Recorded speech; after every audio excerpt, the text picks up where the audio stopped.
Das cinzas da Primeira Guerra Mundial, Adolf Hitler tentou construir uma sinistra nova ordem mundial.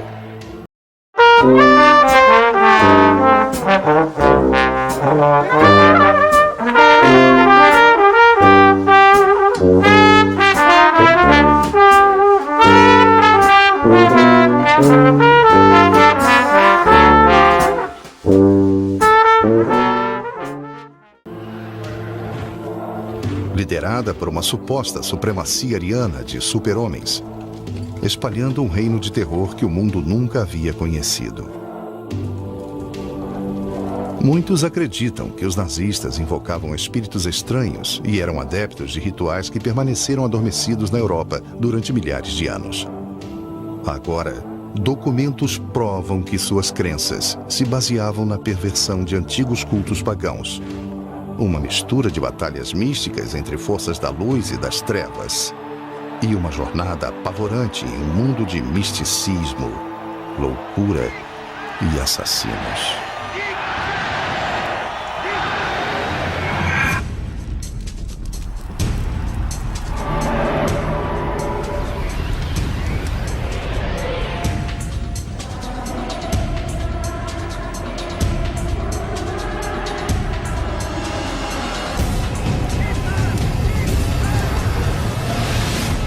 Conspiração nazista.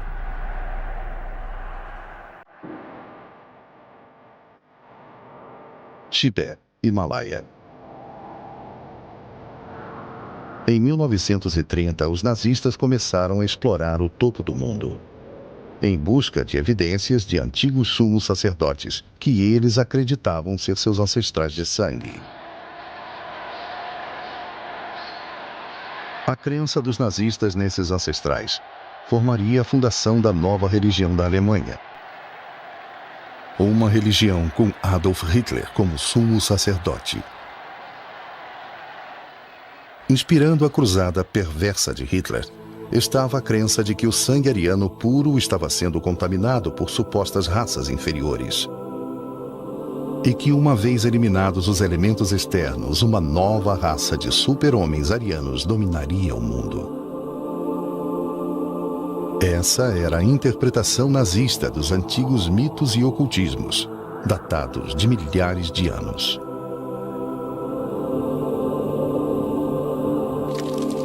Como fundação dessa nova fé, Hitler precisava eliminar as religiões competidoras. Para conseguir controle absoluto, ele não apenas usou o poder do mito, como cooptou rituais cristãos. Seu círculo interno, que tinha fortes laços no ocultismo, o ajudaria a atingir seu objetivo final. Entre eles estava o vice-führer Rudolf Hess, cujas correspondências revelam uma devoção à astrologia e à previsão através das estrelas. O comissário nazista da filosofia e educação, Alfred Rosenberg, que escreveu as doutrinas da religião nazista. Joseph Goebbels, ministro da propaganda de Hitler, cujos diários indicam o uso da astrologia no planejamento da guerra contra os aliados.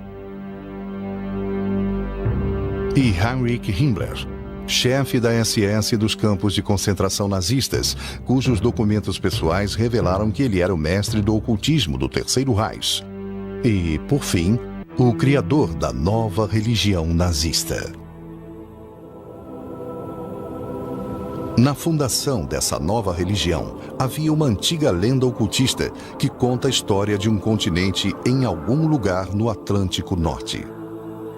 Lá vivia uma raça de super-seres que havia caído em desgraça através do mal e da depravação. O continente chamava-se Atlântida. Uma grande inundação varreu esses seres da face da terra.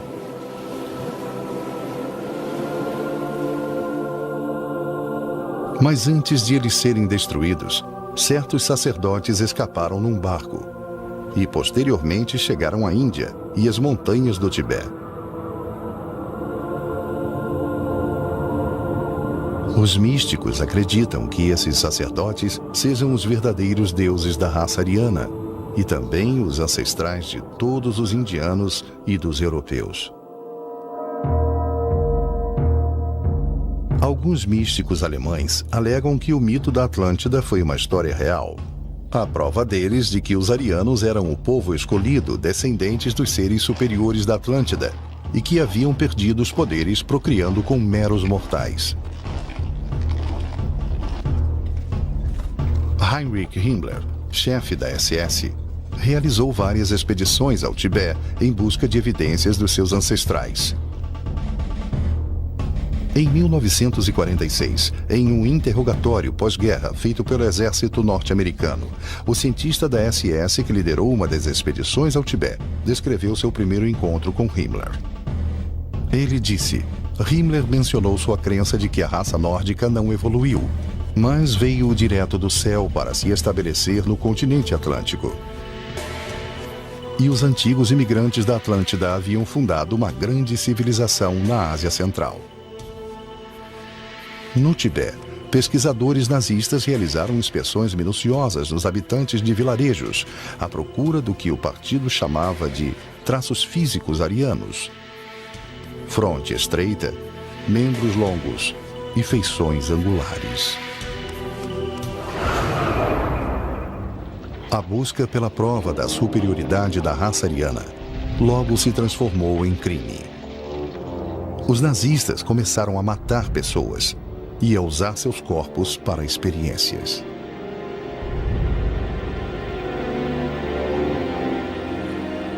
Eles acreditavam que, uma vez que provassem que seus ancestrais eram deuses, seria um passo simples recriar a raça de deuses humanos arianos através do processo seletivo de procriação. Hitler proclamou: a humanidade sobe um degrau a cada 700 anos e o objetivo final é a vinda dos filhos de Deus. Todas as forças criativas se concentrarão numa nova espécie. Ela será infinitamente superior ao homem moderno. O selecionador era Himmler, da SS. Ele recrutava somente os mais fortes, os mais bem condicionados e os que ele considerava os homens de melhor aparência. Altos, louros e de olhos azuis, esses futuros guerreiros tinham que ter boa instrução e vir somente de famílias de linhagem ariana pura. Oficiais da SS tinham que provar a pura linhagem germânica sem que houvesse casamentos consanguíneos desde 1750.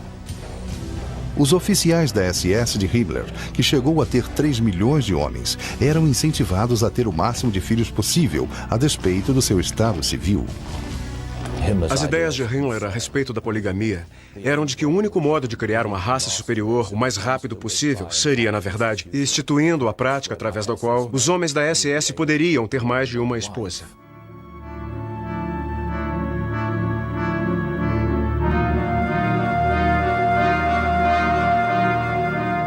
Em 1935, Himmler criou o programa da SS Lebensborn, cujo significado é fonte da vida.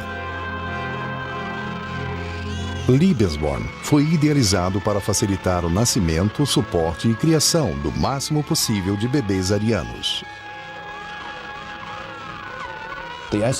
O programa Lebensborn fornecia condições através das quais jovens mulheres poderiam servir como matrizes para os homens da SS.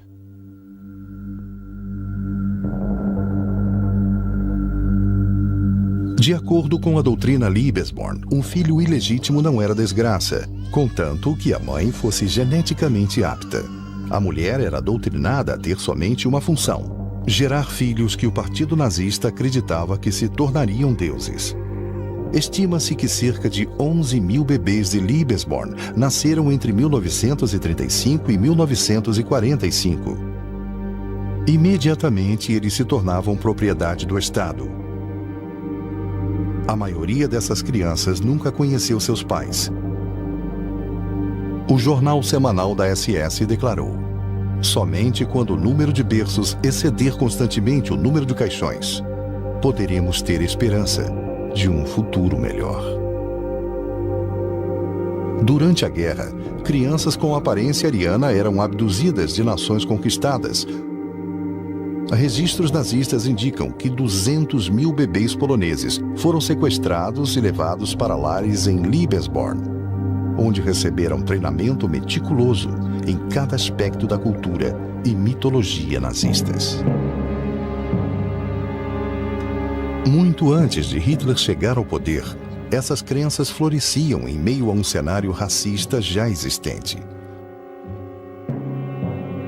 Havia muitas organizações na Alemanha e Áustria por volta da virada do século que misturavam ideologia racista com práticas ocultistas. Mas suas ideias tornaram-se populares somente no fim da Primeira Guerra Mundial.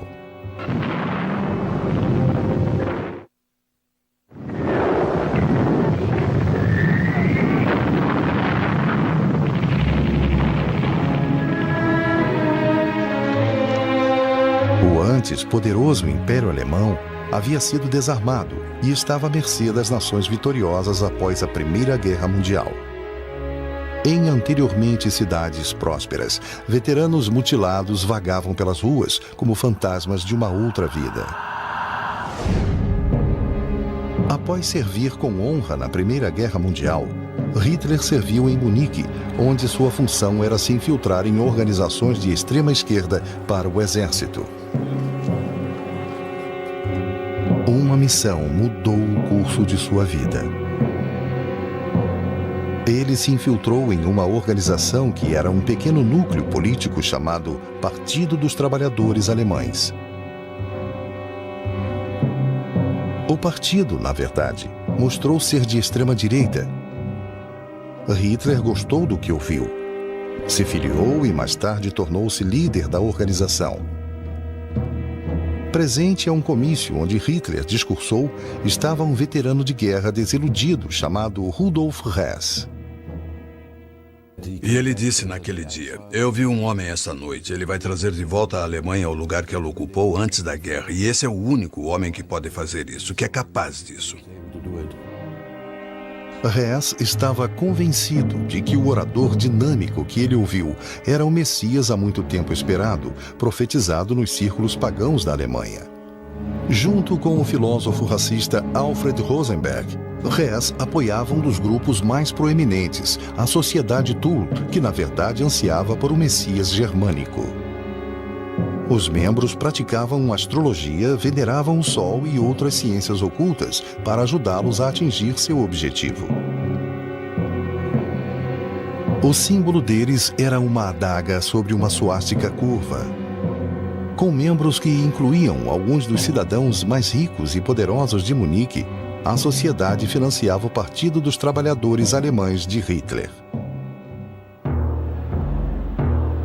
Em 1920, o partido de Hitler mudou seu nome oficialmente para Partido Nacional Socialista dos Trabalhadores Alemães, o NSDAP, ou como em breve seria conhecido, o Partido Nazista. Com Hitler como líder, o Partido Nazista cresceu rapidamente, arregimentando pessoas num ritmo frenético, espalhando medo e com uma oratória ardente. Como muitos alemães e austríacos da época, Hitler vivia em um ambiente que já era hostil ao judaísmo. Ele poderia facilmente encontrar esses ideais em publicações populares como o Ostara, uma revista notadamente racista. Imensamente popular na época, a revista pregava que as raças nórdicas ou arianas tinham muito a temer das pessoas mais escuras do que elas, e apontava os judeus como a maior ameaça. A Ostara alegava que os judeus impediam que os arianos ocupassem seu lugar por direito de dominadores do mundo. Diziam as manchetes: "Você é louro? Então você está em perigo." A publicação ressaltava o que se tornaria a visão mundial nazista, seleção racial, Liebesborn e até mesmo os campos de concentração nazistas. Em seu livro O Mito do Século XX, Alfred Rosenberg reinventou a história germânica e lançou a fundação da nova doutrina nazista, a religião do sangue.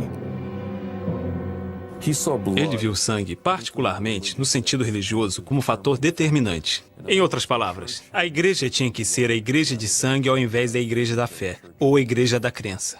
O sangue unia as raças nórdicas. Para Rosenberg, sangue, descendência racial, identidade racial tornaram-se o princípio da nova ideologia. Os mitos nórdicos substituíram a Bíblia cristã como fundação da nova religião nazista.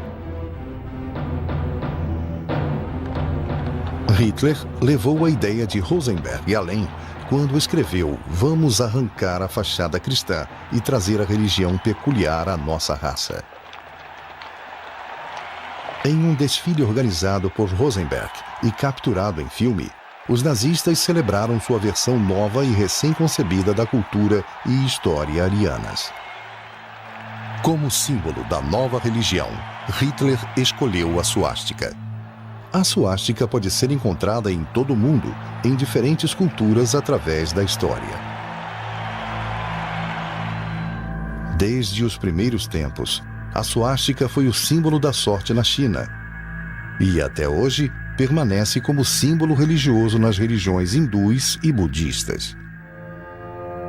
Ela também representava o martelo de Thor, o deus do trovão e da força na tradição nórdica. Para Hitler, a suástica possuía um significado diferente.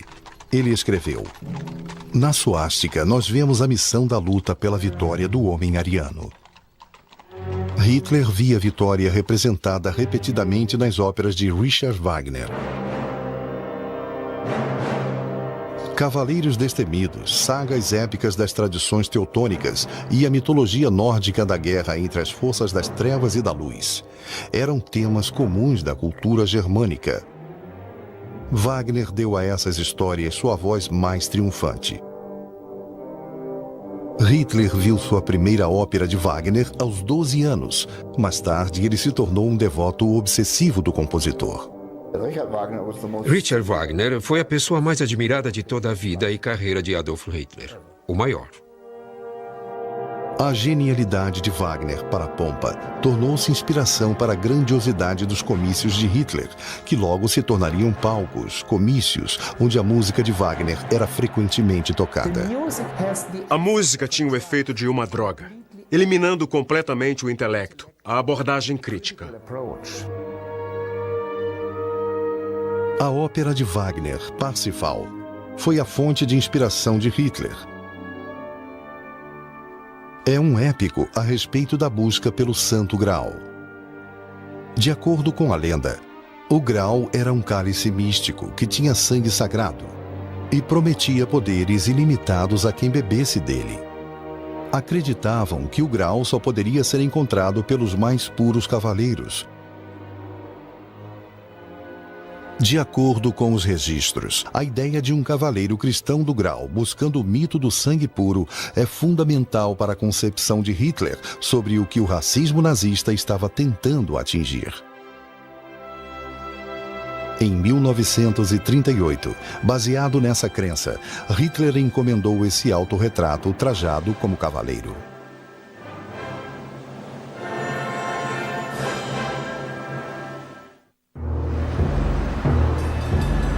A busca de poder de Hitler começou em 9 de novembro de 1923, com a tentativa de derrubar o governo da Bavária. Liderando um exército particular, chamado Tropa de Assalto, ele lançou um ataque surpresa a uma cervejaria, onde líderes do governo se encontravam. Com Hess e Rosenberg ao seu lado, Hitler impetuosamente anunciou a formação de um novo governo e depois foi às ruas marchando com 3.000 dos seus soldados através de Munique. Eles foram confrontados pela polícia. Tiros foram disparados e 16 dos homens de Hitler foram mortos. Foi um golpe fracassado, mas nos 10 anos seguintes da busca de poder por Hitler, os 16 se tornaram mártires. Hitler! Hitler aber ist Deutschland, wie Deutschland Hitler ist! Hitler! Sieg! Sieg! Em 1933, Hitler conseguiu se tornar o Führer, o líder. O ministro da propaganda Goebbels orquestrou um ritual no qual os 16 heróis nazistas mortos foram homenageados como mártires do Reich, que morreram, ressuscitaram e atingiram a vida eterna. De acordo com Hitler, o sangue deles era a água benta do Terceiro Reich. Os primeiros mártires do Reich ficaram conhecidos como os 16 Imortais. Em Munique, o ritual começou com um cortejo fúnebre pelas ruas onde os imortais caíram ao longo do caminho. Havia imensas bandeiras vermelhas com runas germânicas tendenciosas, o símbolo do ritual de sacrifício pagão. Podemos encarar isso como a transferência da procissão da Páscoa em Jerusalém até a Igreja do Sagrado Sepulcro através das estações da cruz.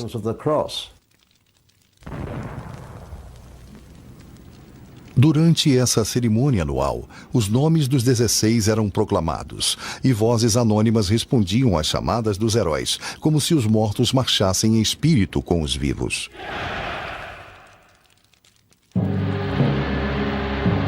Com os rituais da sua nova religião instaurados, Hitler iniciou a próxima fase de seu plano. A doutrinação na fé nazista, com Hitler como Deus, começava cedo e continuava na idade adulta.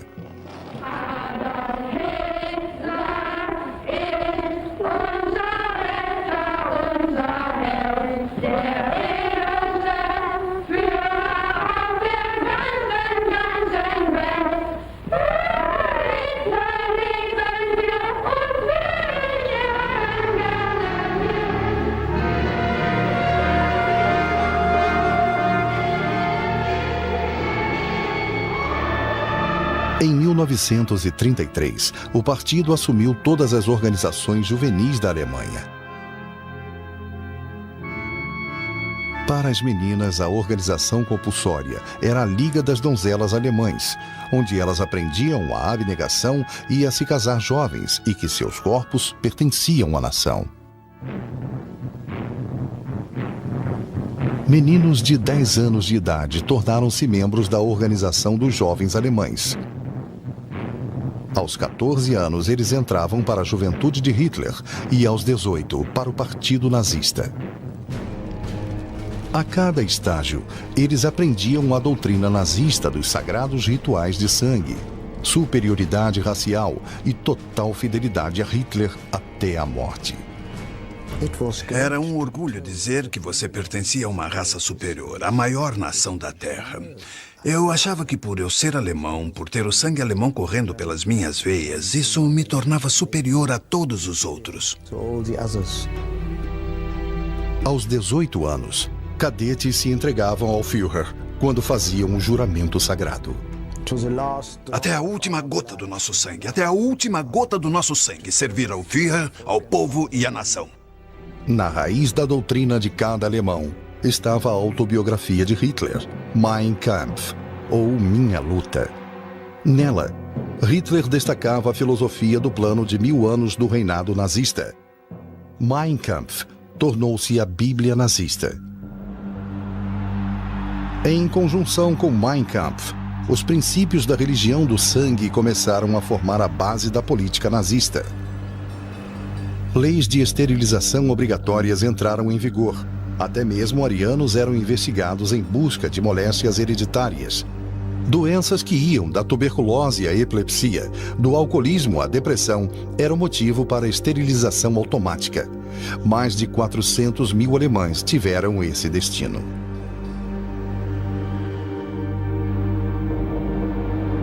Hitler raciocinou. A exigência de que pessoas doentes sejam proibidas de propagar uma prole igualmente doente é uma exigência muito clara e, se sistematicamente executada, representa o ato mais humano de toda a humanidade. Crianças com problemas de saúde eram registradas no nascimento. Se seus problemas persistissem,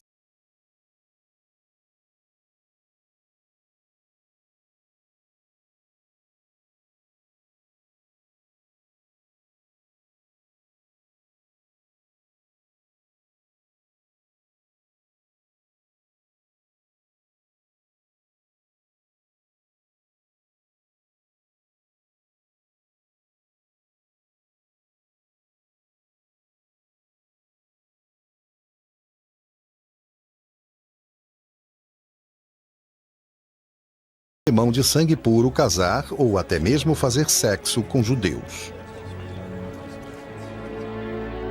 E os alemães judeus perdiam seus direitos de cidadãos. Mas o pior de tudo ainda estava por vir. Para finalmente abrir o caminho para o último estágio da evolução humana e garantir a chegada do milênio ariano, os nazistas achavam que ainda havia um obstáculo: a própria existência dos não-arianos.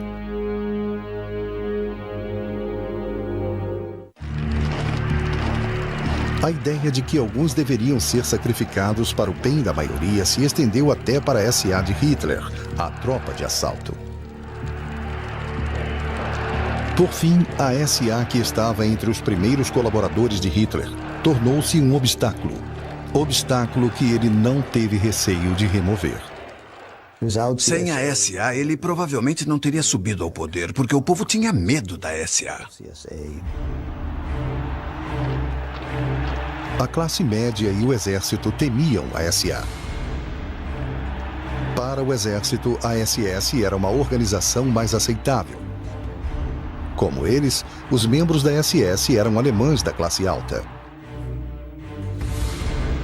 Os militares ofereceram um acordo ao Führer: total apoio se Hitler eliminasse a SA. Hitler aceitou. E com Himmler, livrou o partido da tropa de assalto em uma noite. Após eliminar a SA, Himmler transformou a SS na elite da classe militar. Posteriormente, a SS passou a administrar os campos de concentrações. Heinrich Himmler nasceu católico, mas quando conheceu Hitler, ele já era um ocultista praticante. Himmler trouxe uma gama de influências improváveis para a formação da SS, inclusive a religião hindu.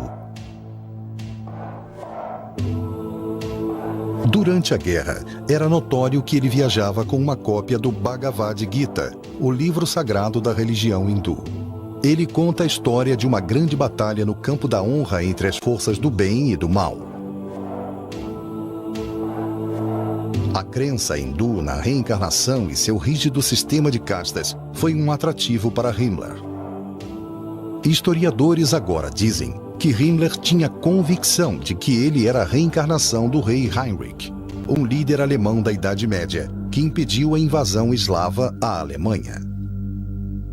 Enquanto os nazistas se preparavam para invadir o leste europeu, Himmler acreditava que estava no caminho para cumprir seu destino kármico, de que a SS havia retornado à terra-pátria para lutar uma guerra santa similar.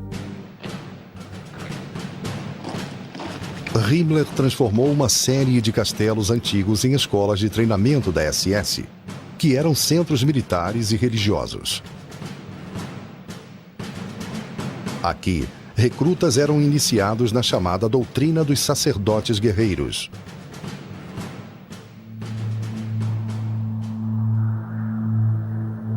Em 1934, Himmler escolheu Wewelsburg como seu castelo particular. Ele tornou-se um centro sagrado para a sua elite de cavaleiros da SS. De 1939 a 1945, 4.000 prisioneiros trabalharam no castelo de Himmler, que, quando finalizado, seria muito semelhante à Cidade Santa de Roma. Quase um terço deles morreu durante a construção. Era a grande Torre Norte que se tornaria o foco do plano de Himmler de fazer de Wewelsburg uma colônia pagã da SS. Na base da torre, Himmler construiu uma cripta. De acordo com historiadores, seria um templo em honra aos líderes mortos da SS. Ao longo das extremidades da cripta, havia 12 pedestais, sobre os quais haveria urnas aguardando para armazenar as cinzas dos generais falecidos.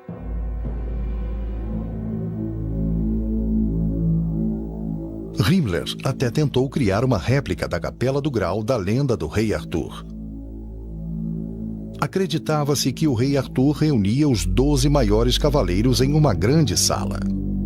Na versão de Himmler, ele criou a sala dos líderes supremos da SS em um aposento acima da cripta. Aqui ele se reuniria com seus 12 oficiais do mais alto escalão. Um grande sol adornava o chão. Esse padrão radial foi feito com os símbolos do antigo alfabeto nórdico. Acreditava-se que um cálice místico, o Santo Graal, continha o sangue sagrado. Para Himmler, o sangue sagrado da lenda do Graal era o puro sangue ariano e também possuía propriedades mágicas. Obcecado pela lenda do Graal, Himmler chegou a criar várias expedições para encontrar o Santo Graal. Todas fracassaram.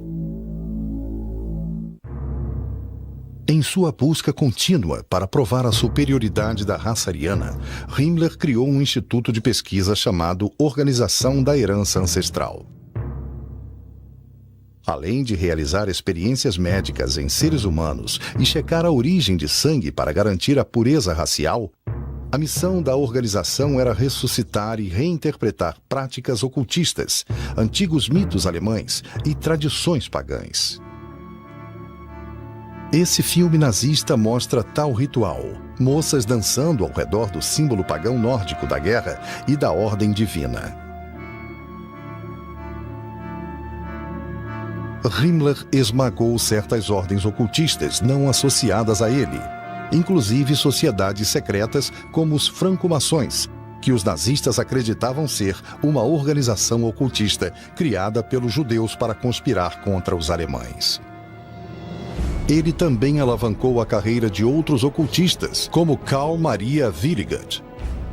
Em Willigott, Himmler acreditava ter encontrado a chave da popularização da antiga tradição pagã na Alemanha moderna. Willigott acreditava que era descendente direto do deus nórdico Thor. Um documento denominado Os 9 Mandamentos de Deus foi assinado por Willigott e rubricado por Himmler. Escrito tanto em alemão moderno quanto no alfabeto rúnico, sugere que Willigott achava que estava usando seus poderes para redescobrir as antigas cerimônias e rituais do passado pagão da Alemanha. De acordo com a lenda nórdica, o alfabeto rúnico usado por Willigott foi apresentado à humanidade por Odin, o deus supremo da mitologia nórdica. A runa Hagal protegia seu portador contra os inimigos. A runa Odal era a conexão entre o clã ou tribo. A runa Tyr, vitória e ordem mundial. A runa Sig, o sol ou a energia conquistadora. No alfabeto dos sacerdotes e magos antigos, acreditava-se que as runas fossem ferramentas místicas para prever o futuro, enfeitiçar e invocar espíritos mágicos. Muitas organizações dentro do Terceiro Reich possuíam sua própria runa especial. A SS, talvez a mais conhecida, é claro, usava a runa do duplo Sig. Esses símbolos místicos antigos eram vistos em toda parte, servindo como lembrança constante aos alemães do seu passado pagão. Após receber treinamento e prestar juramento, os oficiais da SS recebiam a adaga da SS adornada com runas da SS. A suástica entrelaçada e a águia germânica eram consideradas uma grande honra. Todo membro da SS usava o anel da SS. Mas para o círculo interno, a elite da elite, Himmler entregava pessoalmente o Anel da Morte, simbolizando seu relacionamento íntimo com Himmler e a SS. Himmler declarou: "Nunca esqueça, nós somos uma ordem de cavaleiros da qual não podemos sair, da qual se é recrutado por sangue e dentro da qual permanecemos de corpo e alma." Emprestado do passado pagão da Alemanha e da sua própria criação católica, Himmler introduziu na família SS rituais desde o momento do nascimento. Batismos eram realizados diante do altar da SS e, no lugar do crucifixo, uma foto de Hitler. A cerimônia de casamento também se tornou um ritual na SS, no qual casais da SS eram apresentados à comunidade pagã. Imitando antigas tribos germânicas, oficiais da SS assumiam o papel de líderes do clã e realizavam casamentos. O próprio Himmler oficializou o casamento de Gretel, irmã da amante de Hitler, Eva Braun. Alianças eram trocadas, assim como o pão e o sal, antigos símbolos pagãos da fertilidade e pureza do solo. O ano nazista era marcado com celebrações retiradas do calendário germânico antigo. O Festival do Mastro de Maio, inicialmente aceito como celebração da fertilidade, foi transformado em um show de nacionalismo e força militar. Eles tentaram substituir os festivais cristãos pelos festivais pagãos. Solstício de verão, solstício de inverno, todos estes festivais. Os nazistas começaram até a restaurar antigos templos pagãos, como Externstein, que era dedicado à divindade solar. O Festival do Solstício de Verão tornou-se um ritual fascista para prestar tributo ao Führer.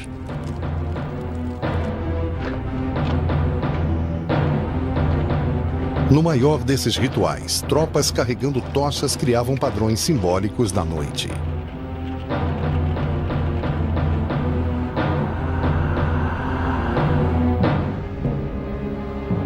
O calendário completo de rituais culminava com o encontro em Nuremberg, onde os votos entre partido e o povo eram renovados ano após ano.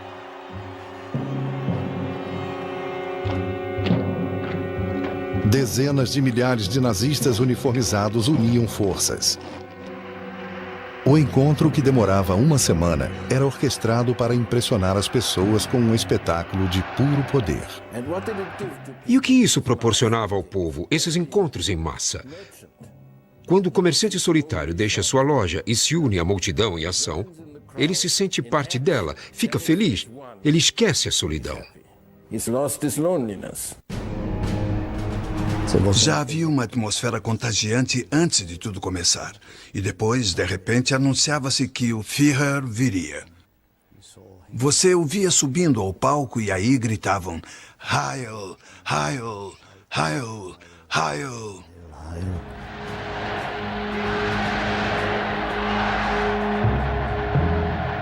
À medida que o frenesi nazista varria a Alemanha, Hitler deixava claro o que esperava da nação. O partido é o solo selecionado para os líderes políticos alemães. Sua doutrina é imutável. Suas organizações rígidas como aço. Sua imagem total, porém, será como uma ordem sagrada.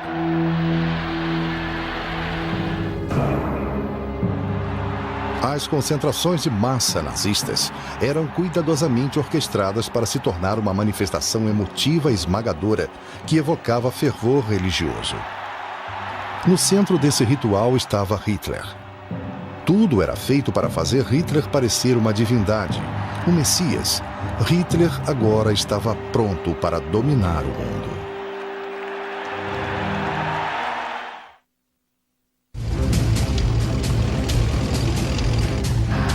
Desde o começo da guerra em 1939, nação após nação caiu diante dos nazistas.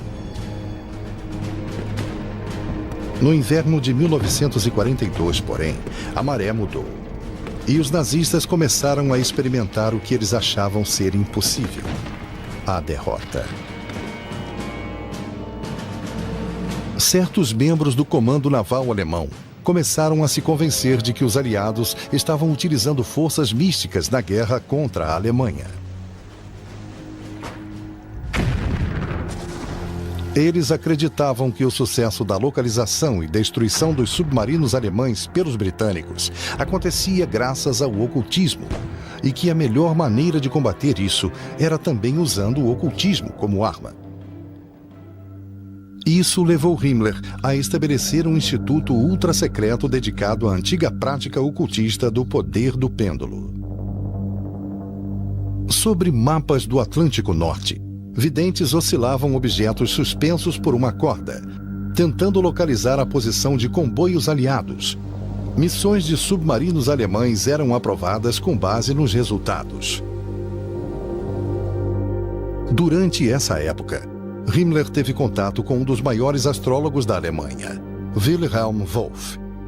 Em 1943, Wolff previu que Hitler sobreviveria a um grande perigo.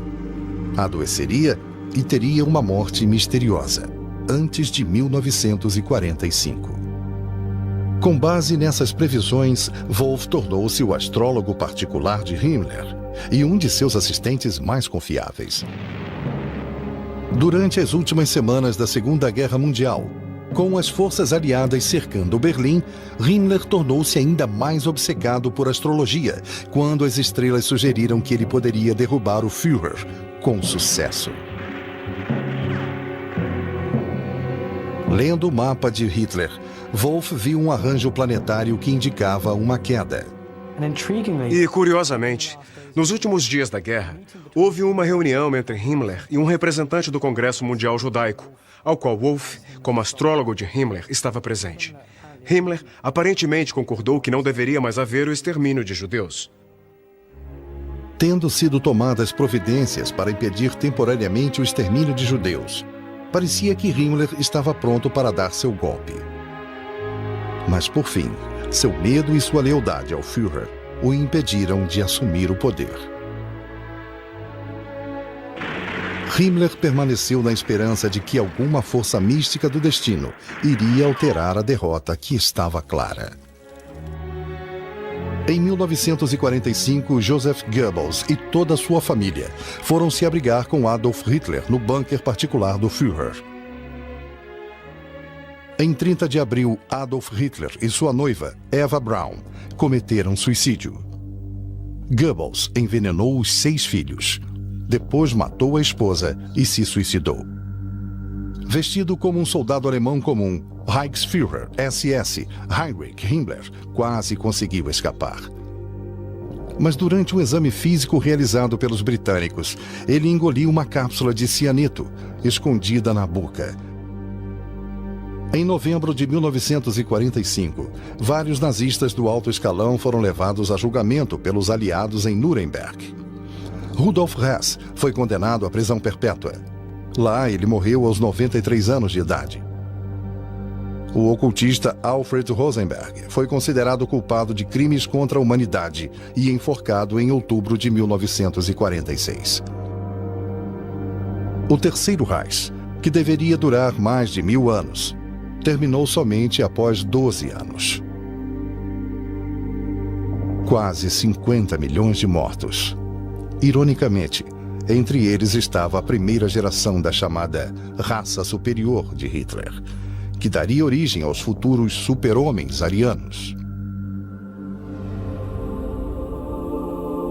Através da história, a mitologia teve uma forte influência na mente humana.